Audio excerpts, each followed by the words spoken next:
teh, untuk nama lengkapnya apa? Caca. Untuk umurnya 23 tahun. 23 tahun. Untuk alamatnya teh Alamatnya di Bandung. di Bandung. Untuk data dirinya sudah selesai saya catat. Untuk datanya tenang aja, data dirinya tidak akan disebarluaskan, bakal saya simpan. Nah untuk keluhan teteh sekarang juga, tetehnya gak apa-apa terbuka aja sama saya. Tetehnya tenang aja, keluhan tetehnya gak akan saya sebutkan. Untuk keluhannya teteh ada keluhan apa?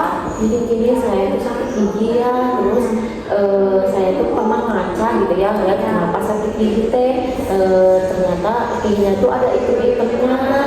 Nah itu teh sakit kalau misalnya saya habis makan, minum, apalagi kalau minum air kita minum. Itu sakitnya udah berapa lama teh? Belum lama, paling sebulan gitu ya, tapi sakitnya emang sekarang tuh sakit Terus-terusan gitu ya. Kalau sekarang lagi sakit atau enggak? sekarang enggak sih, paling kalau misalnya habis makan, tapi biasanya kan kalau habis makan 10 menit hilang, tapi biasanya itu lama, tapi kalau sekarang lagi udah sakit. Nah, mendengar keluhan teteh tadi, sepertinya di gigi tetehnya itu ada lubangnya, teteh kan bilang giginya itu ada item-itemnya. Nah, itu tuh sepertinya gigi tetehnya berlubang yang menyebabkan kenapa tetehnya selalu sakit gitu giginya. Sebenarnya aku mau nanya, tetehnya suka makan makanan manis? Ini sih makan makanan manis, minuman sih lebihnya kan kunci gitu ya. Nah, iya itu menjadi salah satu penyebabnya gitu kan, dari makanan atau minuman manis. Karena itu kalau misalkan kita terlalu sering makan atau minuman manis itu banyak bakterinya. Apalagi kalau misalkan kebersihan gigi dan mulut tetehnya kurang baik gitu. Terus tetehnya kalau menyikat gigi berapa kali sehari? 2 kali, pagi-pagi pas mandi sama malam. Malam sebelum tidur apa sesudah tidur? Sebelum tidur apa sudah mandi? Sebelum tidur, tapi kadang sebelum tidur juga saya tetap makan apa gitu ya. Tetehnya udah bagus, menyikat giginya udah 2 kali sehari, udah benar juga pagi sama malam. Nah, lebih tepatnya itu paginya itu seharusnya sebelum beraktivitas gitu teh. Jadi sudah sarapan. Jadi kalau kita beraktivitas tuh bagusnya si gigi dan mulut kita itu dalam kondisi bersih gitu teh.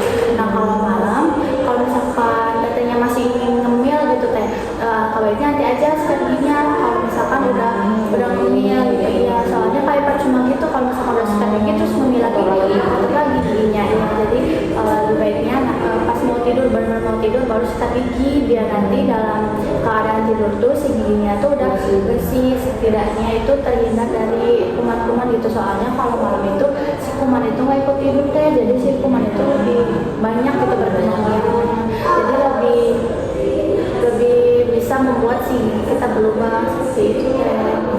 Nah, untuk tetehnya itu pernah perawatan atau pernah ke dokter gigi nggak sebelumnya? Paling pernahnya bersihin karang gigi ya, kalau yang lain sih nggak pernah. Makanya tuh saya mau nanya kalau giginya sakitnya itu perawatannya diapain gitu kan.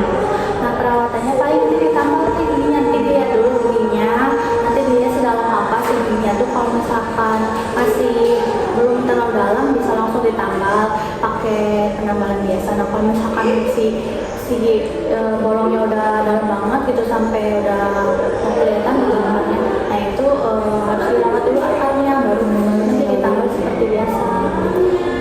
Berarti ini kalau misalnya lubang ini nggak harus dicabut ya teh, masih bisa diperbaiki gitu. Masih bisa sih nanti kalau misalkan masih ada giginya masih bisa diperbaiki, cuman kalau misalkan giginya sudah kayak udah hilang gitu dengan seakan, nah itu baru harus dicabut. Ini tuh kan ada item-itemnya ya teh, tapi saya tuh asa agak gimana gitu ya kalau ada item-itemnya. Nanti pas ditambal itu item-itemnya hilang berarti ya teh? Iya, Kayak gigi biasa gitu. iya nanti dibersihin dulu, dibur gitu, nanti baru ditambah. Jadi nanti juga si tambalan juga warnanya sama gitu kayak gigi. Itu sakit ya teh? Ini sedikit sih teh, tapi nggak sakit. Nggak dibius gitu. Nggak terlalu sakit mungkin ya. Tapi gini teh, saya tuh kan ada penyakit lainnya, HIV gitu.